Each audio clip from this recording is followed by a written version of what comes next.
forgetting. Well, we should probably get started. I'm sure our audience has a lot of questions. I'll start off. John, when you first read the script, could you see the concept in your mind right away, or were you just going, I need a drink? That's a very interesting question. Tony Burgess and I date back a few years, and I need a drink is a common question. No, when I took the story to Tony, I had a story for this film in my mind, and I took it to Tony Burgess, and him and I collaborated and came up with Hellmouth together. So, yeah.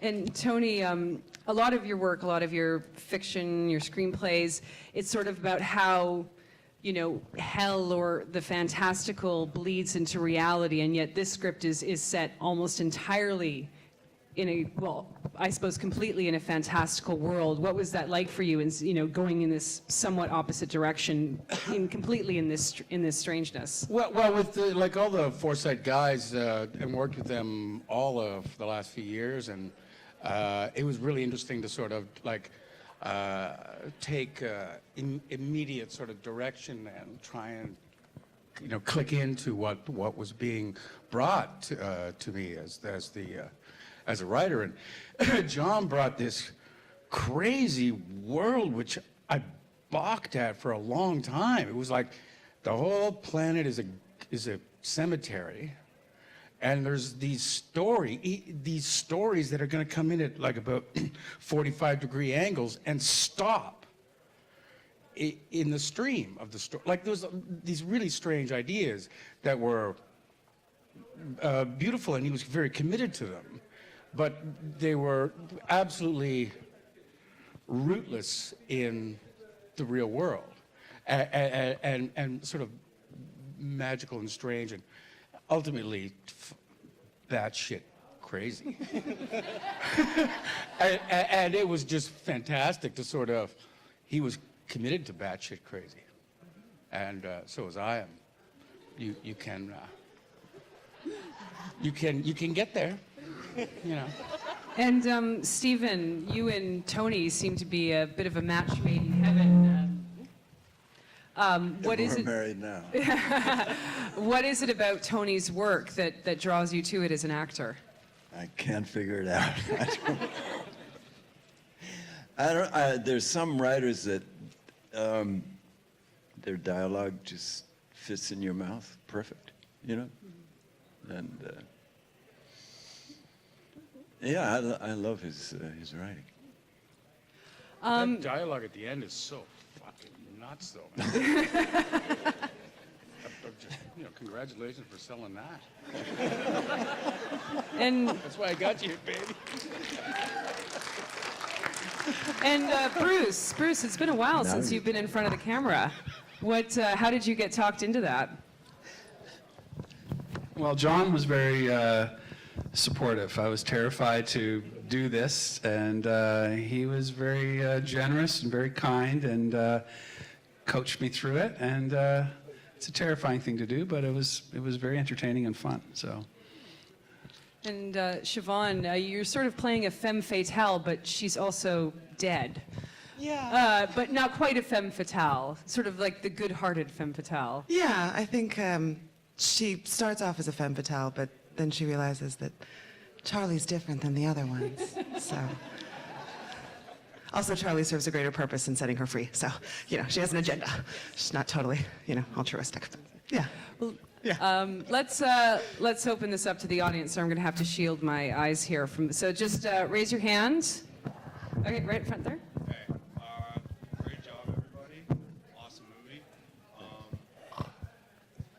I'm sure you must get this a lot or whatever, but like Sin City style to that, like how was it influenced? Sorry, just to repeat for people who didn't hear, were you influenced by Sin City? Did that come into play at all with you and your designer here? He's the chief animator here, so he made the look of it. It looks amazing. Well, other than it being spectacular to watch, green but- screen, Yeah. well, SimCity has like a retro type vibe to it, and so does ours. So I guess I that's noticed with the cop cars and everything. Like, Yeah, but like, what's cooler than those type of cars? So good. Yeah. It's like I can't think of wanting to model any other type of cars than those. Started like, and then like now like this style of people start. Yeah, too much work. Even this, I'm like, if you value your social life, I wouldn't even attempt to do something like that. Yeah, no, I want to see more. I'm just the thought of trying to make another one of those, like my heart explodes. Thank you. Reality is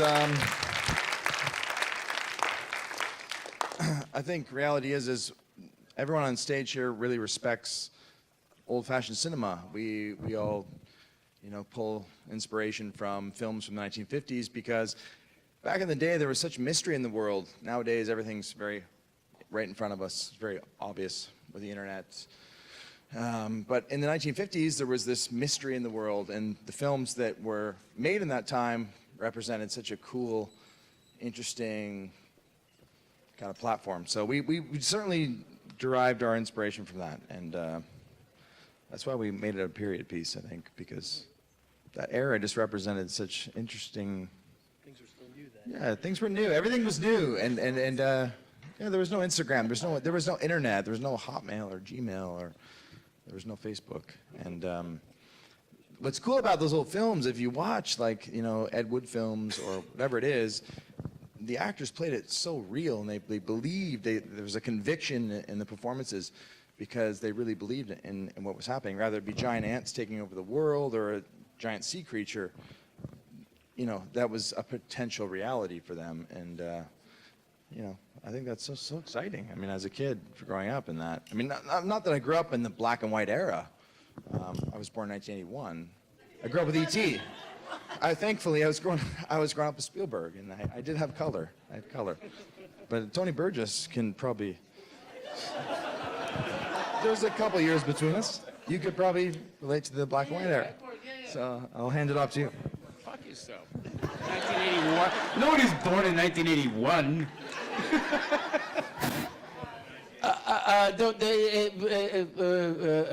Via what he said, which I found interesting was because he coined the idea, I think, of a film from a forgotten era, which is sort of thrown on the trailer. And the reason why I think it's a film from a forgotten era is because it never actually happened. It's a false memory. You know what I mean? Like some of the things you're talking about are there, but it's from a forgotten era. Film was never like that. It has a nostalgic sense about itself, but it's a false memory of a forgotten type of film. I don't know if you guys have seen The Incredible Shrinking Man, 1957, but it's the most mesmerizing film. The last 5 minutes of the film is probably one of the best pieces of writing I've ever seen in cinema. And my old man told me to watch it, and recently, about 2 years ago, and I watched this and I went, wow, like how many people have forgotten the magic of cinema because everything's so obvious now, and there's, I guess, mystery. I guess it was a time of mystery, and that's what I feel is missing in the world now is everything's so obvious and predictable. And mystery is the greatest piece of storytelling, in my opinion. I mean, Tony and I sat together over many nights having a couple of drinks, just touching base on our favorite films from 1950s to 1990s. And we said, let's make a cool movie that starts in the 50s, black and white, that spans right up to the 1980s. So we tried to do like a cool Murnau style feel to the 1930s, right up to like a Jim Henson by the end of the film. So I don't know if that makes any sense, but I'll let Tony touch on that. Huh? Oh, yeah. Well, but that I mean what the question you asked, that's a trick and a balancing act to make something compelling and also completely fucking ridiculous. But you've got to believe in it, I guess. And there's a whole set of graphs you can do about that. We've lived the project a little too long, as you can tell. We don't even know where to articulate. Bottom line is, this story is about a character named Charlie Baker, who is an insecure, scared old man who becomes a hero. He saves the girl, he becomes confident, and he saves himself in the end. That's the moral of the story, is that anyone has a chance to be a hero. And Tony Burgess over here will finish. Funny story. The name of the film is Hellmouth. I have a book called Hellmouth. They're not based on each other. They completely have nothing to do with each other. And there's a character named Charlie Baker in here. And there's also a man in this room called Charlie Baker, who is the target audience for the film's fixation with his name. And it was meant to make him feel a series of things, ultimately uncomfortable or self-conscious. And he was, to me, a special responsibility to bring to the premiere, so that, this is by way of saying that it's not going to make sense to everyone, and in some instances, it's only going to make sense to that one guy.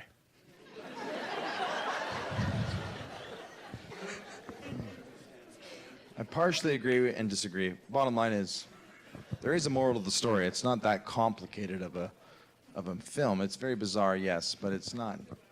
Come on, it can't leave you that stumped. I mean, it's about a graveyard keeper who's given one last job before he dies, and he saves the soul of a beautiful woman. And that's Stephen McHattie. Stephen McHattie holds the film. Without Stephen McHattie, there'd be no Hellmouth. He's the heart of the film.